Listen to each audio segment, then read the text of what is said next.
Hello दोस्तों, मैं संदीप प्रजापत फिर से आपके समक्ष उपस्थित हूँ। कल अपने जो टॉपिक थे अपन ने पूरा कर लिया था। आज का जो अपना टॉपिक है वो है विश्व के जलवायु प्रदेश।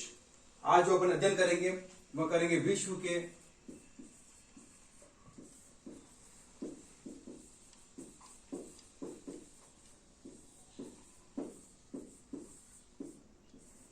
आज का जो अपना टॉपिक है वो है विश्व के जलवायु प्रदेश। संपूर्ण विश्व को कितने जलवायु प्रदेशों में बांटा गया है, इसके संदर्भ में अपन बात करेंगे। अक्षांशीय स्थिति के अनुसार देखेंगे अपन कौन कौन से क्षेत्र को क्या क्या नाम दिया गया है और वहां की जलवायु कैसी है। जैसे कि अपन भारत के संदर्भ में या राजस्थान के संदर्भ में भी पढ़ते हैं भारत के भौतिक प्रदेश, उसी तरह से ये जो है वो विश्व के जलवायु प्रदेश है। तो बात करते हैं अपन, जैसा अपन नॉर्मली अपन एक डायग्राम के माध्यम से समझेंगे इसको। जो डायग्राम मैं यहाँ पे बना रहा हूँ वो उत्तरी गोलार्ध और दक्षिणी गोलार्ध में सेम चलेगा। तो अपन बात करते हैं 0 डिग्री से, जो अपनी विषुवत जो रेखा है 0 डिग्री से अपन बात करते हैं।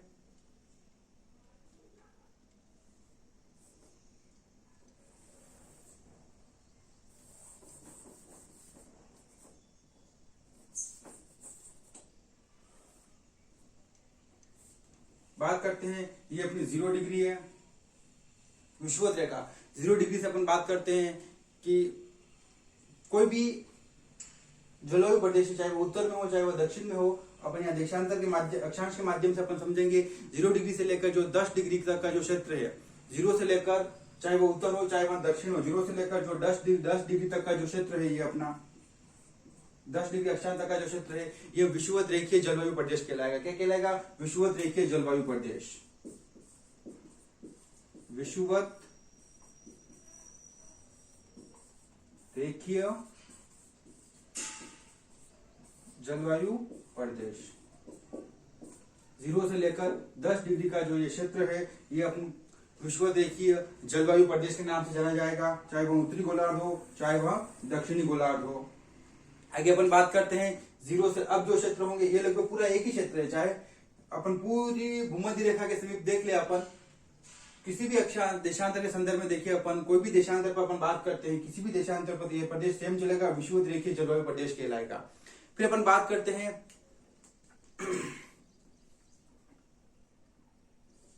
10 डिग्री से, फिर अपन बात करते हैं 10 डिग्री से 30 डिग्री के मध्य की बात करते हैं अपन। हम देखेंगे यहाँ पे 10 डिग्री से, ये जो फैक्ट नहीं है, ये अपन बात कर रहे हैं समझने की दृष्टिकोण से कर रहे हैं। कहीं पर जो ये जो क्षेत्र है विषुवत रेखीय 15 डिग्री भी हो सकता है, ठीक है, लेकिन मोटा मोटी जो अपन देखते हैं समझने के पर्पज से वो 10 डिग्री तक का जो क्षेत्र है, ये जो अपन देख रहे हैं, ये अगर अपन पूरे मानचित्र के संदर्भ में अगर अपन बात करते हैं तो जो जैसे कि ये यूरोप हो गया, नीचे ये एशिया साथ है, इधर ये अफ्रीका हो गया, फिर ये उत्तरी अमेरिका, ये दक्षिणी अमेरिका और ये ऑस्ट्रेलिया। मोटा मोटी जो स्थिति है अपनी, इस स्थिति में अपन देखेंगे जो विषुवत जो रेखा है, ये विषुवत रेखा आ रही है, तो अपन देखेंगे जो ये क्षेत्र महाद्वीपीय जो क्षेत्र आ रहे हैं, इन महाद्वीपीय क्षेत्रों के अपन जलवायु का अध्ययन कर रहे हैं। जो महाद्वीपीय जितने भी महाद्वीपीय जो क्षेत्र है इनकी जलवायु का अपन अध्ययन कर रहे हैं। तो विषुवत रेखीय जलवायु प्रदेश में कौन कौन से क्षेत्र आएंगे, किस महाद्वीप का कौन सा पार्ट आएगा, ये बात करेंगे अपन। इस तरह से अपन आगे देखते हैं। तो 10 से लेकर 30 डिग्री के बाद जो आएगा, इसको अलग अलग भागों में बांटा गया है। ये जो है वो उष्णकटिबंधीय सीमांत जलवायु प्रदेश है। अब जो भी महाद्वीप है, महाद्वीप के अपन देखेंगे, एक तो ये होगा पश्चिमी भाग, ये होगा पूर्वी भाग, ये होगा पश्चिमी भाग और ये मध्य भाग। अपन जो जलवायु का अध्ययन करेंगे इन्हीं के आधार पर करेंगे अपन। महाद्वीप के जो कोई अब ये महाद्वीप हो गया, यूरेशियन महाद्वीप हो गया, इसकी अपन बात करते हैं तो सेम वही होगा। ये इसका पूर्वी भाग हो जाएगा, ये इसका पश्चिमी भाग हो जाएगा, ये मध्यवर्ती भाग। अपन बात करते हैं उत्तरी अमेरिका की, ये इसका पश्चिमी भाग, ये इसका पूर्वी भाग और ये मध्यवर्ती भाग। दक्षिणी अमेरिका की बात करते हैं तभी वही होगा, पूर्वी भाग, पश्चिमी भाग और ये पूरा मध्यवर्ती भाग। यहाँ की अपन जलवायु देखेंगे तो जब कभी ये बात आएगा कि विषुवत रेखीय जलवायु प्रदेश, यानी कि पूरा जो विषुवत रेखा के समीप जो पूरा जो क्षेत्र है वहां आ जाएगा, इसका पूर्वी पश्चिमी नहीं होगा, ठीक है। आगे अपन देखते हैं, अपन एक क्षेत्र पढ़ेंगे उष्णकटिबंधीय पूर्वी सीमांत जलवायु प्रदेश। नाम क्या होगा? उष्णकटिबंधीय पूर्वी सीमांत जलवायु प्रदेश। यानी कि जो भी ये महाद्वीप है, इन सारे महाद्वीपों के जो पूर्वी जो भाग होंगे, यहाँ की जलवायु का अपन अध्ययन करेंगे। काफी करेंगे जो ये महाद्वीप है और क्षेत्र कहां से होगा, यानी कि जो भी महाद्वीपों जो वाला जिन महाद्वीपों का जो पार्ट है 10 से लेकर 30 डिग्री का जो भी क्षेत्र है, कोई सा महाद्वीप को 10 से लेकर 30 डिग्री का कोई क्षेत्र है, तो उसका अपन कौन सा पार्ट भाग अध्ययन करेंगे, अपन पूर्वी भाग का अध्ययन करेंगे, अपन पूर्वी भाग का अध्ययन करेंगे। कोई भी अगर महाद्वीप है और वो 0 से लेकर 30 डिग्री के मध्य जो उसका पार्ट आ रहा है जिस महाद्वीप का, उसका भी अपन पूर्वी भाग का अध्ययन करेंगे। तो उस वहां की जलवायु कौन सी होगी, लगभग सबकी सेम होगी। अगर देखा जाए जितने भी महाद्वीप है, महाद्वीप के संदर्भ में बात करते हैं, महाद्वीपों का वह भाग जो 10 डिग्री से लेकर 30 डिग्री के मध्य आ रहा है, और महाद्वीपों का कौन सा भाग है, पूर्वी भाग है। वहां की जलवायु कैसी होगी, वहां की जलवायु का उष्ण कटिबंधीय पूर्वी सीमांत जलवायु, वहां की जो जलवायु है उसको अपन कहेंगे उष्ण कटिबंधीय पूर्वी सीमांत जलवायु प्रदेश। क्या कहेंगे अपन, उष्ण कटिबंधीय पूर्वी सीमांत जलवायु प्रदेश कहेंगे अपन। फिर बात करते हैं अपन, ये तो अपने पूर्व महाद्वीपों का वह भाग जो 10 डिग्री से 30 डिग्री अक्षांशों के मध्य स्थित है, और किस तरह का भाग, वो भी किस तरफ का भाग है, पूर्व की दिशा का जो भाग है उसका अपन अध्ययन करें। अब बात करते हैं अपन पश्चिम दिशा का, तो वही पश्चिम दिशा की अगर अपन बात करते हैं तो इस क्षेत्र को अपन क्या कहेंगे, पश्चिम दिशा की बात करते हैं। जो क्षेत्र है ये 15 डिग्री से शुरू होगा, कहाँ होगा, 15 डिग्री से शुरू होगा, और इसका जो नाम है वो उष्ण कटिबंधीय मरुस्थलीय जलवायु प्रदेश। कौन सा क्या नाम है, उष्ण कटिबंधीय मरुस्थलीय जलवायु प्रदेश।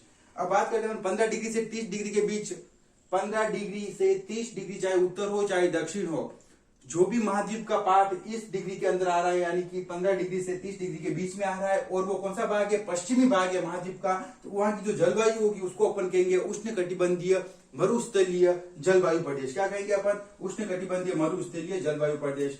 अब बात करते हैं अपना जो ये वाला क्षेत्र, यानी जो भी महाद्वीपों के मध्यवर्ती जो भाग है, 10 डिग्री से 30 डिग्री अक्षांशों के मध्य जो भी महाद्वीप है, उनका जो मध्यवर्ती जो भाग है, पूर्व और पश्चिम की तो अपन बात कर ली, अब मध्यवर्ती जो भाग है वहां की जलवायु कैसी होगी, तो अपन उसकी वहां की जलवायु को कहेंगे उष्ण कटिबंधीय आंतरिक घास के मैदान। क्या कहेंगे अपन, उष्ण कटिबंधीय आंतरिक घास के मैदान,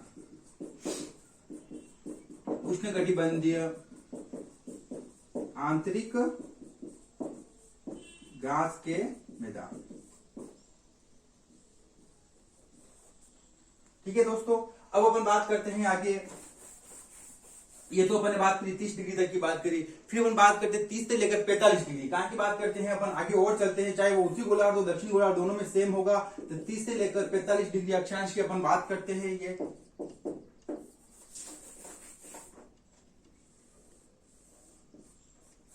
ये 30 से लेकर 45 डिग्री अक्षांश की बात करते हैं।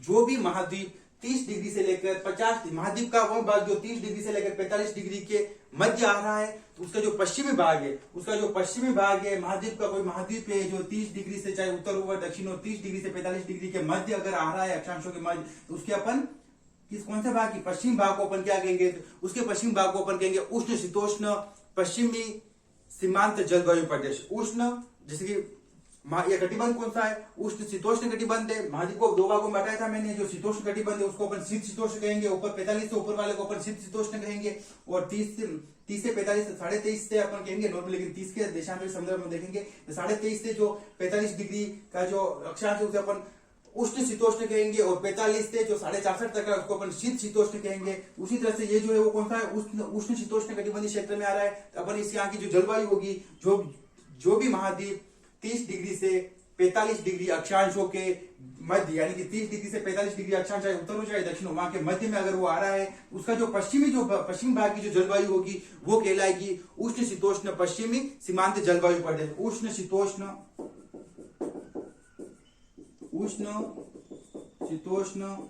पश्चिमी सीमांत, सीमांत कौन सा है, पश्चिमी सीमांत जलवायु प्रदेश।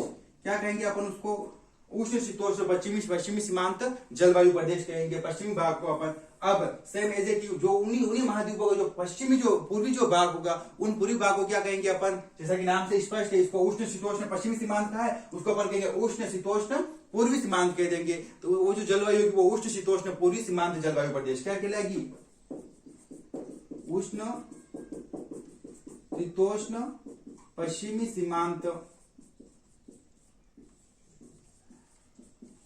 जलवायु प्रदेश। अब हम बात करते हैं जो मध्यवर्ती जो भाग होंगे, ऐसे महाद्वीप जो 30 डिग्री से 45 डिग्री, फिर से रिपीट कर रहा हूं, ऐसे महाद्वीप जो चाहे उत्तरी गोलार्ध हो चाहे दक्षिणी गोलार्ध हो, 30 डिग्री से 45 डिग्री अक्षांशों के मध्य जो महाद्वीप का जो पार्ट आ रहा है, उसके अपन पूर्वी भाग को कहेंगे उष्ण शीतोष्ण पश्चिमी सीमांत, उष्ण शीतोष्ण पूर्वी सीमांत जलवायु प्रदेश, और पश्चिमी भाग को कहेंगे अपन उष्ण शीतोष्ण पश्चिमी सीमांत जलवायु प्रदेश। तो मध्यवर्ती भाग को अपन क्या कहेंगे? मध्यवर्ती भाग को कहेंगे अपन उष्ण शीतोष्ण आंतरिक गास स्तर। क्या कहेंगे? उष्ण शीतोष्ण आंतरिक भाग है। आंतरिक भागों में क्या होगी? गास होगी, तो गास के स्थान। ठीक है, क्या कहेंगे अपन? उष्ण शीतोष्ण आंतरिक गास स्थल, स्थल कह सकते हैं, स्थान कह सकते हैं। ठीक है, उच्च शीतोष्ण आंतरिक गास स्थल, ये जो भाग है वो क्या कहलाएंगे? उष्ण शीतोष्ण आंतरिक गास स्थल कहलाएंगे। अब आगे बात करते हैं अपन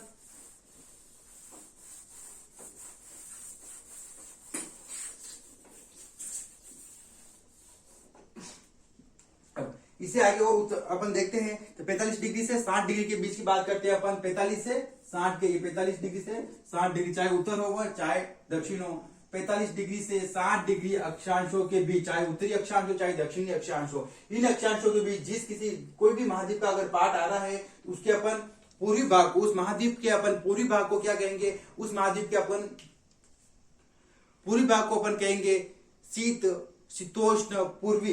पूर्व में आ रहा है कटिबंध कौन सा? ये उष्ण शीतोष्ण था, ये शीत शीतोष्ण है, तो अपन कहेंगे शीत शीतोष्ण पूर्वी सीमांत जलवायु प्रदेश। क्या कहेंगे अपन? शीत शीतोष्ण। कटिबंध कौन सा है? शीत शीतोष्ण, शीत शीतोष्ण पूर्वी सीमांत जलवायु प्रदेश। क्या कहेंगे अपन? शीत शीतोष्ण पूर्वी सीमांत जलवायु प्रदेश। इसी तरह से अपन बात करते हैं पश्चिम भाग की, तो कटिबंध कौन सा? शीत शीतोष्ण,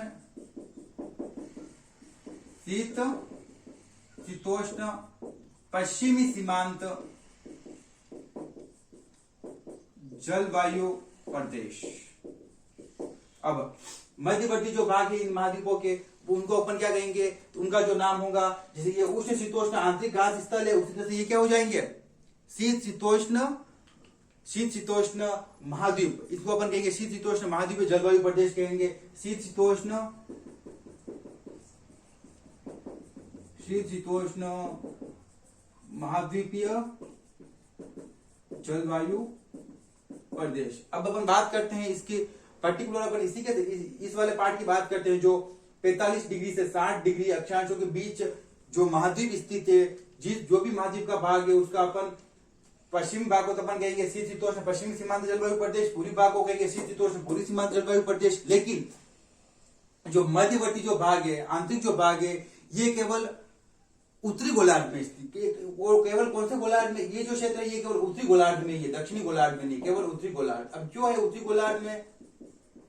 जब अपन ये क्षेत्र पढ़ेंगे तब हम इसके बारे में देखेंगे ये उत्तरी गोलार्ध में क्यों है। क्योंकि दक्षिण गोलार्ध में ऐसा कोई क्षेत्र है ही नहीं जहां पे पूर्वी हो जाएगा और पश्चिम हो जाएगा, बीच में ऐसा कोई क्षेत्र बच ही नहीं रहा है महाद्वीपों का, जिसको अपन शीत शीतोष्ण महाद्वीप जलवायु प्रदेश के केवल उत्तरी गोलार्ध में ही ऐसा पार्ट बचे। इसलिए अपन ये जो क्षेत्र है ये केवल उत्तरी गोलार्ध में पाया जाएगा, दक्षिणी गोलार्ध में नहीं होगा। ठीक है, ये एक मेनली एक ही ये कह सकते हैं अपन, जिसको अपन को याद रखना होता है। शीत शीतोष्ण का जो महाद्वीप के जो बीच का भाग है ये केवल उत्तरी गोलार्ध में पाया जाएगा। कौन से गोलार्ध में होगा? उत्तरी गोलार्ध में होगा, दक्षिणी गोलार्ध में ये वाला नहीं होगा, क्योंकि वहां पे अगर वैसे हमारे पास संसाधनों की कमी है, अपने पास विश्व का मानचित्र नहीं है, इसलिए अगर मानचित्र होता तो मैं आपको और अच्छे से बता पाता उस मानचित्र पर तो ये कौन से क्षेत्र में ये पार्ट नहीं आ रहा है। ठीक है, अपन बात करते हैं दक्षिणी गोलार्ध के संदर्भ में। तो दक्षिणी गोलार्ध में क्या है? पूरा लगभग दक्षिणी गोलार्ध में पूरा जलीय क्षेत्र है।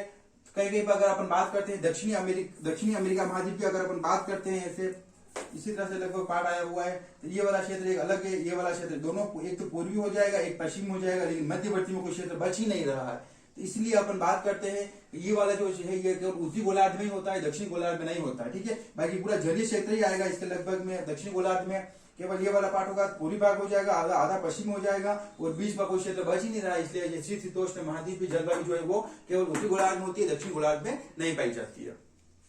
अब हम बात करते हैं 60 से लेकर 90 डिग्री, 60 से लेकर 90 डिग्री की बात करते हैं। तो ध्रुवीय ध्रुवीय क्षेत्र ही है, अपन इसको ध्रुवीय क्षेत्र के नाम पे अपन उनको ध्रुवीय कह देंगे, ध्रुवीय कह देंगे। दूसरा नाम क्या है इनका,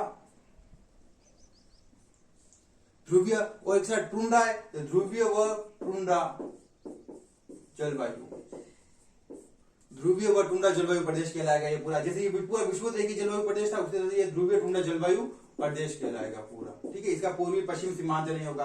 तो नॉर्मली पूरे विश्व को अपन ने कितने भागों में, 11 जो जलवायु प्रदेश है भागों में बांटा गया है। इसी को अपन, इन 11 को अपन बेस बना के अपन अध्ययन करेंगे। तो विश्व के जलवायु प्रदेश, अब इनकी नॉर्मल अपन क्या बात करेंगे, ये जो प्रदेश है हर एक प्रदेश को अपन लेंगे और बात करेंगे कौन से अक्षांशों के बीच में आएगा, कौन कौन से देश का भाग इसमें, महाद्वीपों का भाग है ये, तो लगभग कौन कौन से देश जो है वो इसमें आ रहे हैं। यहाँ की जो वार्षिक औसत वर्षा है वो कितनी होगी, यहाँ की जलवायु के बारे में अपन पढ़ेंगे, तापमान का अध्ययन देखेंगे अपन। ये मोटा मोटी जो कुछ टॉपिक है वो अपन ही ना जलवायु प्रदेशों के संदर्भ में देखेंगे। एक बार फिर से पूरा रिवाइज कर रहा हूं मैं आपको, जो उत्तरी गोलार्ध हो चाहे दक्षिणी गोलार्ध हो सेम स्थिति रहेगी, लेकिन जो शीतोष्ण महाद्वीपीय जलवायु जो प्रदेश है, शीतोष्ण महाद्वीपीय जलवायु प्रदेश है, यह केवल उत्तरी गोलार्ध में होगा, दक्षिणी गोलार्ध में नहीं होगा। इसका रीजन यही है कि जो अपन बात करते हैं दक्षिणी अमेरिका महाद्वीप की अपन बात करते हैं, तो जो उसका जो नीचे वाला जो पार्ट है लगभग ऐसा तिकोना है, तो वहां पे जो एक तरह का पार्ट जो पूर्वी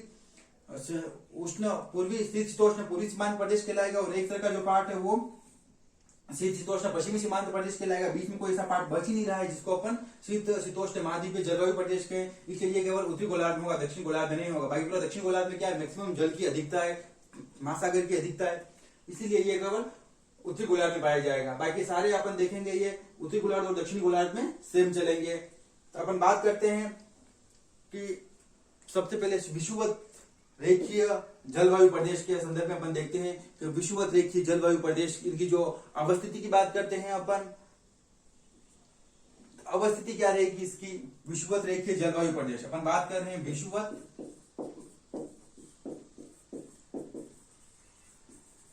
रेखीय जलवायु प्रदेश। पहले अपन बात करते हैं अवस्थिति। अवस्थिति शब्द जब भी आएगा तब अपन अक्षांश और देशांतर के संदर्भ में बात करेंगे। ठीक है, तो इनकी जो अवस्थिति है वो 10 डिग्री उत्तरी अक्षांश से 10 डिग्री दक्षिणी अक्षांश तक है।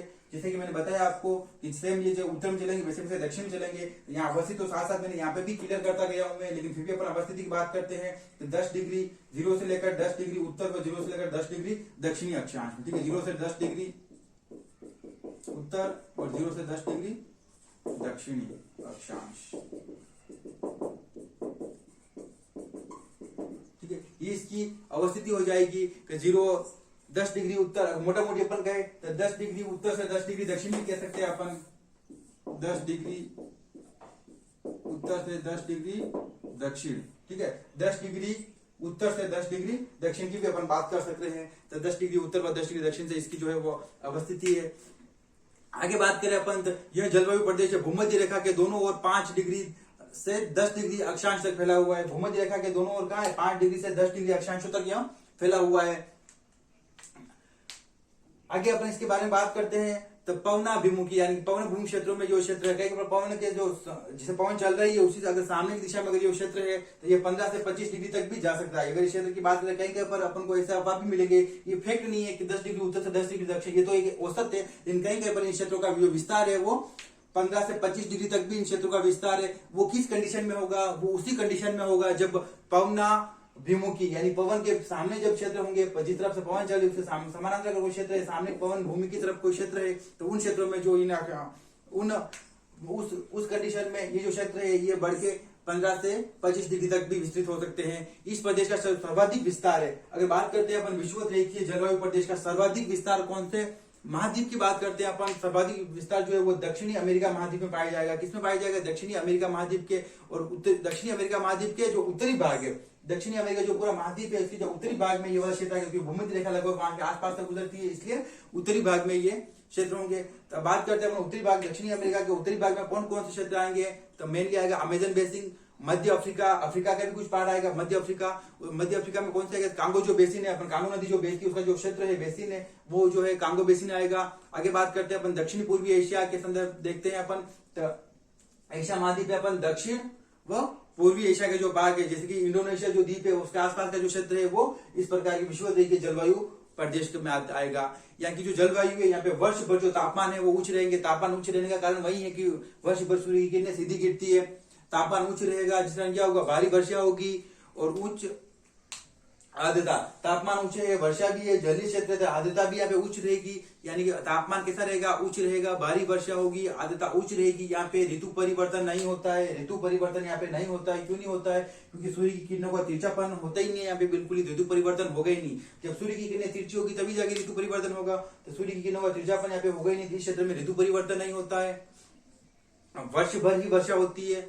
जो विषुवत रेखीय जो जलवायु प्रदेश है 0 से लेकर कहीं 15 से 25 डिग्री भी हो सकता है। फिर हम बात करते हैं नॉर्मली औसत जो बात करते हैं वो 0 से 10 से 0 डिग्री के में देखते हैं अपन। तो विषुवत रेखीय जो जलवायु प्रदेश है, यहाँ का जो तापमान है वर्ष भर उच्च रहता है, भारी वर्षा होती है, आर्द्रता उच्च रहती है, यहाँ पे ऋतु परिवर्तन नहीं होता है। बात करते हैं वर्षा की अपन, यहाँ का जो औसत वर्षा का जो औसत वार्षिक जो औसत है, वर्षा का जो औसत है वो 150 से 150 सेंटीमीटर से 300 सेंटीमीटर तक का जो है यहाँ का वर्षा का औसत सेंटीमीटर है। औसत जो वर्षा होती है वो 150 से 300 सेंटीमीटर यहाँ पे वर्षा होती है, सर्वाधिक वर्षा होती है। यहाँ पे ऐसी कंडीशन बनती है कि सुबह जब सूर्य उदय होगा, सूर्य उदय के साथ गर्मी तेज होगी, प्रचंड गर्मी पड़ेगी। जैसे अपन बात करते हैं दिन के समय की अवधि में आसमान में घने काले बादल आ जाएंगे। बादल आने के बाद ये बादल शाम को होते होते तीव्र वर्षा करेंगे, इतनी तीव्र वर्षा करेंगे तापमान एकदम से गिर जाएगा और रात एकदम ठंडी होगी। ऋतु परिवर्तन नहीं होता, यही क्रम है वहां का जो लगभग रोज चलता है। डेली रोज वर्षा होगी, पूरे वर्ष भर ही वर्षा होगी। ये अपन विषुवत रेखीय जलवायु प्रदेश के बारे में अपने देखा है। अब अपन आगे बात करते हैं उष्ण कटिबंधीय पूर्वी सीमांत की बात करते हैं। उष्ण कटिबंधीय पूर्वी सीमांत जो जलवायु प्रदेश है इसकी बात करते हैं अपन। इसमें क्या होगा, इसकी जो अवस्थिति है, ये जो उष्ण कटिबंधीय पूर्वी सीमांत जलवायु प्रदेश 8 डिग्री से ये 10 डिग्री से 30 डिग्री चाहे उत्तर में हो चाहे दक्षिण में हो। तो यहाँ की जो जलवायु है कौन सी होगी, नॉर्मली अपन सबको हर एक जो अपना नाम बताए, इन सबके दूसरे दूसरे नाम और भी है, क्षेत्र के आधार पे भी इनको नाम दिए गए हैं। तो अपन बात करते हैं उष्ण कटिबंधीय सीमांत जलवायु प्रदेश, इसका जो नाम है दूसरा अपन कहेंगे इनको मानसूनी जलवायु प्रदेश। क्या कहेंगे, यहाँ की जो जलवायु है वो कौन सी है, मोटा मोटा अगर बात करते हैं प्रदेश के अपन क्षेत्र तो उष्ण कटिबंधीय पूर्वी सीमांत जलवायु है। लेकिन यहाँ की जो एक नाम और भी कह सकते हैं इनको, यहाँ पे जो मानसूनी जलवायु पाई जाती है इस वजह से इसको अपन मानसूनी जलवायु प्रदेश भी कहेंगे। सबके हालांकि अलग अलग नाम है, अपन जैसे पढ़ते जाएंगे वैसे वैसे उनके जो दूसरे नाम और है वो भी अपन देखते जाएंगे। तो उष्ण कटिबंधीय पूर्वी सीमांत जलवायु, अब इसका एक नाम और है, वो नाम है मानसूनी जलवायु प्रदेश। विषुवत रेखा का नाम अपन को यही पढ़ना है। लेकिन जब भी अपन ये बात करेंगे उष्ण कटिबंधीय पूर्वी सीमांत जलवायु, इसका एक दूसरा नाम और आ सकता है, वो है मानसूनी जलवायु प्रदेश। क्या है, मानसूनी जलवायु प्रदेश। ठीक है, नाम क्या है इसका, मानसूनी जलवायु प्रदेश भी कह सकते हैं अपन। आप नोट डाउन करते रहिए। हालांकि आप तब तक इसका स्क्रीनशॉट अगर लेना चाहो तो स्क्रीनशॉट ले लीजिए। अपन बात करते हैं उष्ण पूर्वी सीमांत जलवायु प्रदेश। इसी जो उष्ण पूर्वी सीमांत जलवायु प्रदेश को अपन मानसूनी जलवायु प्रदेश भी कहेंगे। महाद्वीपों के पूर्वी भागों में लगभग इनकी जो अवस्थिति की अगर अपन बात करते हैं, महाद्वीपों के जो पूर्वी भाग है अपन बात करते हैं, जो भी महाद्वीप है अपन एशिया, यूरोप, अफ्रीका, किसी भी महाद्वीप की अपन बात करते हैं तो महाद्वीप के जो पूर्वी भाग जो भी आएंगे, माना कि कोई महाद्वीप हो गया तो ये महाद्वीप का जो पूर्वी भाग है यहाँ पे ये जलवायु पाई जाएगी। उष्ण शीतोष्ण पूर्वी सीमांत उष्ण कटिबंधीय पूर्वी सीमांत जलवायु कौन सी पाई जाएगी, उष्ण कटिबंधीय पूर्वी सीमांत जलवायु पाई जाएगी महाद्वीप के पूर्वी भाग में। और इसकी जो अक्षांश स्थिति है, अक्षांश कहां से कहां तक होगी ये, तो 10 डिग्री से जो भी महाद्वीप, सारे महाद्वीप, किसी भी महाद्वीप का कोई ऐसा पार्ट है जो 10 डिग्री अक्षांश से 30 डिग्री अक्षांश के मध्य आ रहा है, और उस महाद्वीप का जो पूर्वी जो भाग होगा, उस महाद्वीप का जो पूर्वी भाग होगा, उस पूर्वी भाग में ये जलवायु पाई जाएगी। इसका दूसरा नाम जो है वो मानसूनी जलवायु है। अपन बात करते हैं अब ऐसे कौन कौन से क्षेत्र है पूरे महाद्वीप में, सब महाद्वीपों की हम बात करते हैं तो भारत व भारत के समीपवर्ती जो भी देश है वो सारे कैसे है, ये जलवायु पाई जाएगी, उष्ण कटिबंधीय पूर्वी सीमांत जलवायु पाई जाएगी, जिसका दूसरा नाम है मानसूनी जलवायु प्रदेश। उत्तरी अमेरिका की बात करते हैं हम अपन, तो उत्तरी अमेरिका में जो मेक्सिको जो स्टेट है उत्तरी अमेरिका, उसका जो दक्षिणी भाग है, मेक्सिको के दक्षिणी भाग व मध्य अमेरिका के, मेक्सिको का दक्षिणी भाग व मध्य अमेरिका में जलवायु पाई जाएगी। कहां पाई जाएगी, एक तो मेक्सिको जो है उसका जो दक्षिणी भाग है, मेक्सिको जो स्टेट है उसका दक्षिणी भाग, और मध्य अमेरिका में इस तरह की जलवायु पाई जाएगी, मानसूनी जलवायु पाई जाएगी। भारत में भी यही पाई जाती है। अफ्रीका की अगर पूरी भाग की बात करते हैं तो अफ्रीका के महाद्वीप है, उसके जो पूरी भाग में कौन कौन से क्षेत्र है, तो जो भी अफ्रीका के जो पूरी भाग में जो क्षेत्र ऐसे क्षेत्र है जो 10 से 30 डिग्री के मध्य आ रहे हैं, वहां पे जलवायु पाई जाएगी। तो वो क्षेत्र कौन कौन से, वो दक्षिणी इथोपिया, मेडागास्कर, कौन कौन से, दक्षिणी इथोपिया है, मेडागास्कर, ये जो मेनली है यहाँ पे ये जलवायु पाई जाएगी। फिर आगे आते हैं अपन ऑस्ट्रेलिया में, तो ऑस्ट्रेलिया में जो 10 डिग्री से 30 डिग्री के मध्य, 10 डिग्री से 30 डिग्री के मध्य महाद्वीप का जो पूर्वी भाग है वहां पे जलवायु पाई जाएगी। तो वो वाला भाग कौन सा है, तो वो ऑस्ट्रेलिया का एक स्टेट है क्वींसलैंड, क्वींसलैंड करके स्टेट है, वहां वो एक न्यू गिनी, दक्षिणी न्यू गिनी में और क्वींसलैंड, 2 क्षेत्रों में ये जलवायु पाई जाएगी। जलवायु है, इस प्रदेश की जलवायु की सबसे बड़ी और सबसे महत्वपूर्ण विशेषता क्या है, यहाँ पे जो पवनें चलती है वो मानसूनी पवनें। कैसी पवनें हैं, मानसूनी पवनें हैं। भारत में भी जो पवनें चलती है मानसूनी पवनें चलती है, इस क्षेत्र में जो पवनें चलती है वो मानसूनी पवनें, मानसून लाती है। और प्रदेश में लगभग 60% जो वर्षा होती है वो कैसी होती है, ग्रीष्मकालीन मानसूनी पवनों से होती है। कैसे होगी, जो ग्रीष्म ऋतु में यानी जो गर्मी के समय, वैसे ऋतु अगर भूगोल के संदर्भ में हम बात करते हैं तो ऋतु होती है, 2 ऋतु होती है, एक सर्दी होती है और एक गर्मी होती है। ठीक है, वर्षा कोई ऋतु नहीं होती है। तो अपन देखते हैं यहाँ पे जो इस क्षेत्र में ग्रीष्म ऋतु में जो ये पवनें चलती है, 60% जो ये पवनें होती है वो ग्रीष्म ऋतु में चलती है और मानसून लाती है, मानसून करती है, वर्षा होती है इनसे। ठीक है, आगे अपन देखते हैं अब उष्ण कटिबंधीय आंतरिक, उष्ण शीतोष्ण कटिबंधीय आंतरिक घास के मैदान की बात करते हैं अपन। उष्ण शीतोष्ण आंतरिक घास के मैदान की अपन बात करते हैं। इनका जो विस्तार है सभी महाद्वीपों के मध्यवर्ती भाग होंगे, सभी महाद्वीपों के मध्यवर्ती भाग होंगे, लेकिन अक्षांश स्थिति क्या रहेगी, 30 डिग्री से 45 डिग्री अक्षांशों के मध्य यह स्थिति रहेगी। अब यहाँ पे जो महत्वपूर्ण जो घास का मैदान है वो है सवाना, सवाना घास का मैदान है। उसी के आधार पर अपन इसका दूसरा नामकरण करते हैं सवाना तुल्य। क्या करेंगे, सवाना तुल्य जलवायु प्रदेश। ठीक है, इसका मानसूनी कहेंगे अपन, मानसूनी जलवायु। इसका जो दूसरा नाम होगा उष्ण शीतोष्ण आंतरिक जो स्थल है, इसका जो दूसरा नाम होगा उस नाम को अपन क्या कहेंगे, सवाना तुल्य जलवायु प्रदेश कहेंगे। वही सारे महाद्वीप, जितने भी महाद्वीप है उनमें 30 डिग्री से लेकर 45 डिग्री अक्षांशों के बीच यह क्षेत्र फैला हुआ है।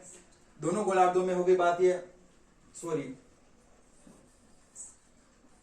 उष्ण शीतोष्ण नहीं है, शीत शीतोष्ण कटिबंधीय क्षेत्र का भाग है ये वाला पढ़ना है अपन को। ठीक है, अपन ये वाला पढ़ लिया, ये वाला पढ़ लिया अपन, उष्ण शीतोष्ण कटिबंधीय, उष्ण कटिबंधीय आंतरिक घास के मैदान, शीतोष्ण वाला भी। ठीक है, उष्ण कटिबंधीय आंतरिक घास के मैदान अपन बात कर रहे हैं।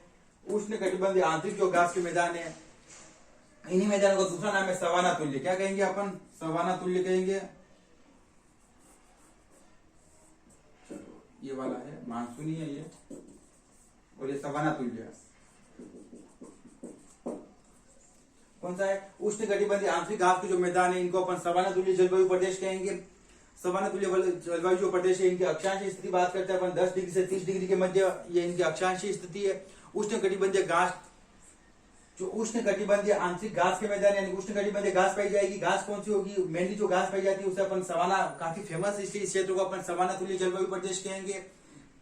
दोनों गोलार्धों में 10 से 30 डिग्री अक्षांश के बीच विस्तृत है। उष्ण कटिबंधीय घास, उष्ण कटिबंधीय जो घास के मैदान है विश्व को अलग अलग भागों में अलग अलग नामों से पुकारा जाता है। अपन बात करते हैं सवाना तुल्य। तो अब इस क्षेत्र में ये महाद्वीप के जो ये भाग है, आंतरिक भाग, यहाँ पे जो घास पाई जाती है, इन घास मैदानों को, घास क्षेत्रों को विश्व में अलग अलग जगहों पर अलग अलग नामों से पाया जाता, नाम से पुकारा जाता है। जो सवाना जो मेन नाम है, जो सबसे बड़ा क्षेत्र है वो है सवाना, जो कि अफ्रीका में कहते हैं अपन इनको सवाना। लानेस कहते हैं वेनेजुएला में, इनको अपन लानेस कहेंगे। कोलंबिया और वेनेजुएला में इनको अपन लानेस कहेंगे। ब्राजील में कंपोज कहेंगे और श्रीलंका में क्या कहेंगे, पटाना। क्या कहेंगे, श्रीलंका में इनको अपन पटाना कहेंगे। ये जो सवाना जो घास है, इस घास के अलग अलग नाम है। इस कटिबंधीय क्षेत्र में जो घास पाई जाती है, मेनली जो अपन सबसे बड़ा जो क्षेत्र है वो अफ्रीका में क्षेत्र है सवाना, इसलिए इसका एक दूसरा नामकरण अपन ने उसी प्रदेश के नाम पे अपन इसको सवाना तुल्य जलवायु प्रदेश इसका नाम दे दिया है। लेकिन यहाँ की जो घास पाई जाती है, उष्ण कटिबंधीय जो घास के मैदान होते हैं, इनको विश्व में अलग अलग नामों से पुकारा जाता है। सवाना अफ्रीका में कहेंगे, लानोस कहेंगे अपन वेनेजुएला, कोलंबिया में, कंपोज ब्राजील में कहा जाता है, और श्रीलंका में इसको कहेंगे अपन पटाना। जलवायु की बात करते हैं, वार्षिक वर्षा की बात करते हैं, इस पूरे प्रदेश में जो वार्षिक वर्षा होगी वो 75 सेंटीमीटर होती है, जो क्षेत्र मरुस्थल के साथ लगते हैं। यानी कि अब बात करते हैं अपन इस तरफ आएंगे अपन तो ये मरुस्थल के साथ लग जाएगा जो क्षेत्र, ठीक है। अपन इस क्षेत्र से इस तरफ अगर आएंगे अपन पश्चिम की तरफ तो फिर मरुस्थल शुरू हो जाएंगे।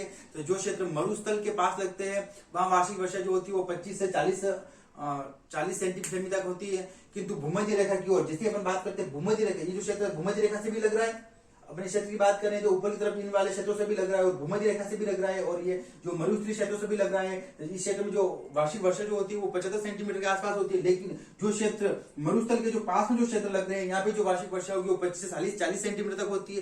किंतु जो इस क्षेत्र का जो भूमध्य रेखा के समीप है, भूमध्य रेखा जलवायु प्रदेश के जो समीप लग रहा है, यहाँ पे जो वार्षिक वर्षा है भूमध्य रेखा की और बढ़ने पर 50 से यहाँ पे जो वार्षिक वर्षा वो लगभग 50 से 110 सेंटीमीटर तक की वर्षा होती है। तापमान है वर्षा में स्थानिक परिवर्तन होता है, तापमान और वर्षा में ऑब्वियसली परिवर्तन हो गया होगा। इस क्षेत्र के जैसे अपन इस तरफ आएंगे, पश्चिम की तरफ आएंगे, फिर मरुस्थल शुरू हो जाएंगे, तापमान में अंतर आ जाएगा, वर्षा में अंतर आ जाएगा। दक्षिण तरफ जाएंगे विषुवत जलवायु प्रदेश आएगा, तापमान में वर्षा में अंतर आ जाएगा। पूर्व की तरफ जाएंगे अपन तो जलवायु मानसूनी जलवायु प्रदेश आ जाएगा, तापमान में वर्षा में फिर से अंतर आ जाएगा। उत्तर की तरफ जाएंगे अपन तो उष्ण शीतोष्ण आर्द्रिक घास की तरह घास के मैदान आ जाएंगे, उष्ण शीतोष्ण कटिबंध लग जाएगा। यहाँ की जो जलवायु होगी वो अलग होगी। तो वो यानी कि तापमान और वर्षा की बात करते हैं अपन, स्थानिक भिन्नता पाई जाएगी, स्थान के आधार पर परिवर्तन पाया जाएगा इस क्षेत्र में। अब अपन आगे देखते हैं और कुछ तथ्य है, अपन देखते हैं उष्णकटिबंधीय मरुस्थलीय जलवायु प्रदेश, ठीक है। अपन ने जो अभी तक अध्ययन किया वो उष्णकटिबंधीय आंतरिक घास के मैदान की बात करिए। अब अपन आते हैं उष्णकटिबंधीय मरुस्थलीय जलवायु प्रदेश की तरफ बात करते हैं। विश्व के जितने भी जो उष्ण मरुस्थल है वो इन्हीं क्षेत्रों में पाए जाएंगे। 15 डिग्री से 30 डिग्री अक्षांश के मध्य पाए जाएंगे और सारे महाद्वीपों के जितने भी महाद्वीप है उन महाद्वीपों के कौन से भाग होंगे, उन महाद्वीपों के पश्चिमी भाग होंगे। और क्षेत्र कौन सा अक्षांशीय स्थिति क्या होगी उनकी 15 डिग्री से 30 डिग्री अक्षांशों के मध्य पाए जाएंगे। तो इनको अपन बात करते हैं तो सबसे बड़ा जो उष्ण मरुस्थलीय क्षेत्र है उसी के नाम पे इसका अपन दूसरा नाम ग्रहण कर सकते हैं। जो विश्व का सबसे बड़ा जो मरुस्थल है वो है सहारा मरुस्थल है जो इसी क्षेत्र में आता है। तो अपन इसको कहेंगे सहारा तुल्य जलवायु प्रदेश। क्या नाम देंगे दूसरा अपन इसको, सहारा तुल्य जलवायु प्रदेश इसको नाम देंगे। अक्षांशीय स्थिति क्या है इसकी 15 से 30 डिग्री, उत्तरी अक्षांशों में यही है, दोनों गोलार्धों में सेम रहेगी। अपन बात करते हैं पश्चिमी भागों में सहारा तुल्य जलवायु प्रदेश पाए जाते हैं। सहारा तुल्य जो भी महाद्वीप होंगे, चाहे वो एशिया, यूरोप, अफ्रीका, कोई सा ही महाद्वीप, अपन थार के मरुस्थल की बात करते हैं तो ये भी 15 से 30 डिग्री के मध्य ही मैक्सिमम जो विस्तार है थार के मरुस्थल का 15 से लेकर 30 डिग्री के मध्य इसका विस्तार है। देखो कर्क रेखा जो है वो भारत के मध्य से गुजर रही है जो कि 23.5 डिग्री है। बात करते हैं अपन और उत्तर की तरफ आते हैं तो कर्क रेखा से उत्तर में मरुस्थल शुरू हो रहा है और कहां तक है लगभग 30 डिग्री के आसपास, 30, 35 डिग्री तक ये इसका विस्तार ऑब्वियसली थोड़ा बहुत ऊपर नीचे होता है। ये अपन औसत बात कर रहे हैं। तो जो अपना थार का जो मरुस्थल है वो भी एक इसी तरह की जलवायु प्रदेश है, उष्ण मरुस्थलीय जलवायु प्रदेश है जो कि 15 से 30 डिग्री जो औसत है इसी के 15 डिग्री से 30 डिग्री मध्य होगा। और महाद्वीपों का कौन सा भाग है, पश्चिमी भाग है, ठीक है। आगे अपन देखते हैं जलवायु जो विश्व का सबसे बड़ा जो क्षेत्र है मरुस्थल वो सहारा है। तो अपन इसको एक नया नामकरण दे दिया सहारा तुल्य जलवायु प्रदेश। तो इस क्षेत्र को अपन सहारा तुल्य जलवायु प्रदेश कहेंगे। उष्ण मरुस्थल में सबसे बड़ा जो मरुस्थल सहारा ही है। आगे बात करते हैं अपन विश्व की जो प्रमुख उष्ण कटिबंधीय मरुस्थल है, कौन से उष्ण कटिबंधीय जो मरुस्थल है विश्व के, तो वो कौन कौन से है दोस्तों। तो बात करते हैं सबसे बड़ा जो सहारा है अपना सहारा ही है। तो सहारा की बात करें, सहारा मरुस्थल यह कौन से महाद्वीप में आएगा, अफ्रीका महाद्वीप में फैला हुआ है। मिस्र, लीबिया और सूडान, मिस्र 3 देशों में मेनली फैला हुआ है, मिस्र में है, सूडान में है और लीबिया, 3 जो देश है इन देशों में इसका फैलाव है और अफ्रीका महाद्वीप में है। दूसरे मरुस्थल की बात करते हैं अपन कालाहारी मरुस्थल, ये भी अफ्रीका में ही है। कालाहारी मरुस्थल जो है वो भी कौन से महाद्वीप में, अफ्रीका में ही है। और इसका जो विस्तार है वो कौन से देश में, बोत्सवान देश में। किसमें, बोत्सवान अगर एक देश है, बोत्सवान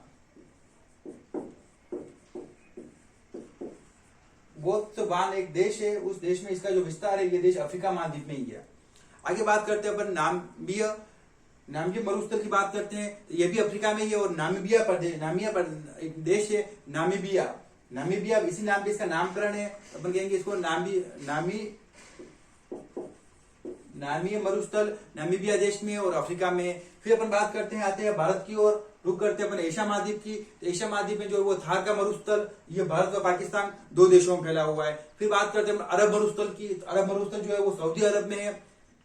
और महाद्वीप है एशिया। बात करते हैं अपन ईरान मरुस्थल, नाम से स्पष्ट है कि ईरान में होगा, ईरान में ही है। और महाद्वीप कौन सा है, तो एशिया है। बात करते हैं अपन पश्चिमी ऑस्ट्रेलिया मरुस्थल, कहाँ पे है, ऑस्ट्रेलिया में है। और महाद्वीप कौन सा है, ओशनिया। बात करते हैं अपन अटाकामा, अटाकामा मरुस्थल की बात करते हैं। अटाकामा कहाँ है, अपने पेरू और चिली में फैला हुआ है। पेरू व चिली में फैला हुआ अटाकामा जो मरुस्थल वो पेरू और चिली में फैला हुआ है। और पेरू और चिली कहाँ है, कौन से महाद्वीप में है, तो ये दक्षिणी अमेरिका महाद्वीप में है। जैसे अपन देखते हैं दक्षिणी अमेरिका महाद्वीप में तो चिली जैसी एक लंबी देश है, एक चिल्ला, उसका जो 15 डिग्री से 30 डिग्री का जो अक्षांश विस्तार है उस महाद्वीप का, उस देश का, इसके मध्य में जो उष्णकटिबंधीय यानी कि जो पश्चिमी भाग है वहां पे इनका विस्तार है। तो कौन सा हुआ, अटाकामा मरुस्थल पेरू और चिली में है, दक्षिणी अमेरिका में ये। बात करते हैं अपन सोनारल मरुस्थल, सोनारल जो मरुस्थल है वो अपने यूएसए में, संयुक्त राज्य अमेरिका में है, उत्तरी अमेरिका में। बात करते हैं अपन मोजाब मरुस्थल, तो ये मेक्सिको में है और ये भी उत्तरी अमेरिका में ही है। ये जो है विश्व के कुछ प्रमुख उष्णकटिबंधीय जलवायु प्रदेश है।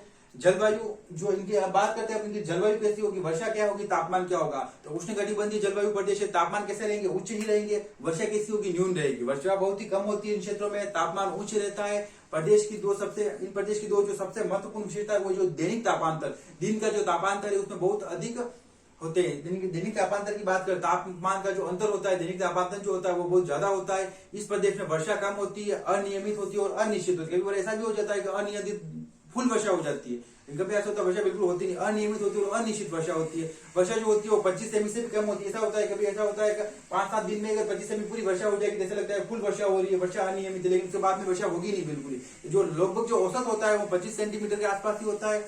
सारा मरुस्थल में जो वार्षिक वर्षा का जो औसत है, बात करते हैं अपन सारा मरुस्थल की, पर्टिकुलर सारा मरुस्थल की बात करते हैं। यहाँ पे जो वार्षिक वर्षा का जो औसत है वो 12 सेंटीमीटर वर्षा होती है। वार्षिक वर्षा कितनी होती है, सारा में 12 सेंटीमीटर होती है। इस प्रदेश को सारा मरुस्थल के नाम के कारण अपन सारा तुल्य जलवायु प्रदेश भी कहते हैं। आगे अपन चलते हैं अब उष्ण शीतोष्ण पूर्वी सीमांत जलवायु प्रदेश की ओर।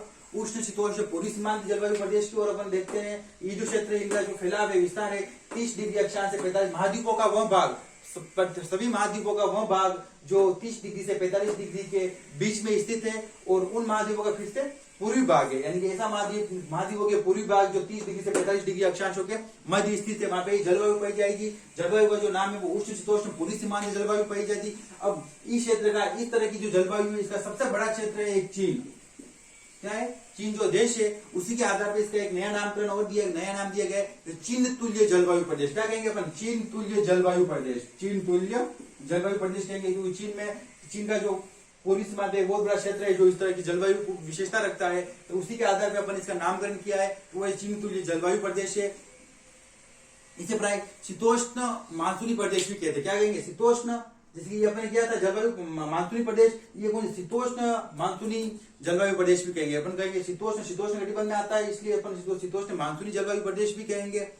बात करते हैं यह प्रदेश दोनों गोलार्धों में महाद्वीपों के पूर्वी भाग, जैसे कि स्पष्ट है डायग्राम में भी ऐसे ही सेट किया होगा। पूरे डायग्राम को एक महाद्वीप मान ले तो लगभग वो जो स्थिति है लगभग सेम आ रही है। ठीक है, 30 डिग्री से 45 डिग्री उष्ण शीतोष्ण पश्चिमी सीमांत, पूर्वी सीमांत तो पूर्व की तरफ है ये, इसलिए पूर्वी सीमांत कहेंगे। और इसका सबसे बड़ा जो क्षेत्र है वो लगभग चीन में इस तरह की जलवायु का सबसे बड़ा क्षेत्र है। उसी के आधार पर इसने अपन ने इसका एक नया नामकरण किया है और उस नामकरण का नाम क्या है, चीन तुल्य जलवायु प्रदेश। बात करते हैं अपन महाद्वीपों के पूर्वी भागों में पाई जाती है, 30 डिग्री से 45 डिग्री अक्षांशों के बीच है।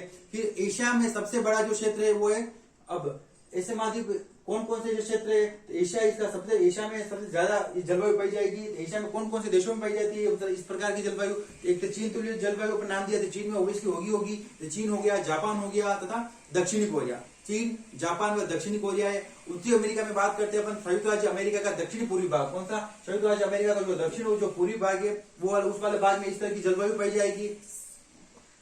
दक्षिणी अमेरिका में बात करते हैं अपन ब्राजील का दक्षिणी भाग व पराग्वे का दक्षिणी भाग, समस्त उरुग्वे पूरा आ जाएगा।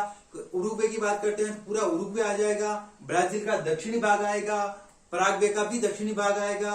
और ये जो है ये अपने बात करिए अपन ने दक्षिणी अमेरिका की, दक्षिण और अर्जेंटीना का भी कुछ पार्ट इसके अंतर्गत आता है। ठीक है, तो पराग्वे, उरुग्वे, अर्जेंटीना, ब्राजील, ये जो 4 जो देश नॉर्मली जिसमें हम बात करते हैं, ब्राजील का दक्षिणी भाग, पराग्वे का दक्षिणी भाग, उरुग्वे पूरा आएगा, कुछ भाग जो है वो अर्जेंटीना का भी आएगा। आगे अपन देखते हैं अफ्रीका महाद्वीप। अफ्रीका महाद्वीप में कौन कौन से क्षेत्र होंगे, तो दक्षिणी अफ्रीका में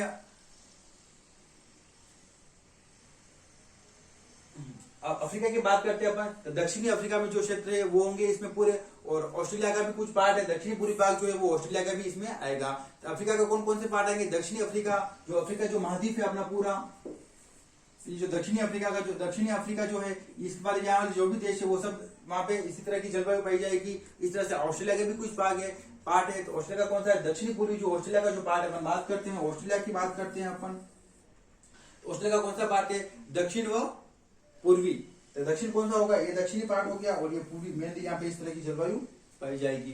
ठीक है, आगे देखते हैं अपन जलवायु ऋतु की बात करते हैं अपन। इस प्रदेश की जो जलवायु है वो कौन सी होगी? विषम जलवायु होगी। यहाँ पे विषम जलवायु पाई जाती है। ग्रीष्म ऋतु कैसी होती है? लंबी होती है, वर्षा पर्याप्त होती है और वर्ष भर होती है। वर्षा कैसे होती है? पर्याप्त होती है, यानी ज्यादा वर्षा भी नहीं होती और कम भी नहीं होती है। वर्षा प्राप्त होती है, लेकिन किंतु कैसे होती है? वर्ष भर वर्षा होती है।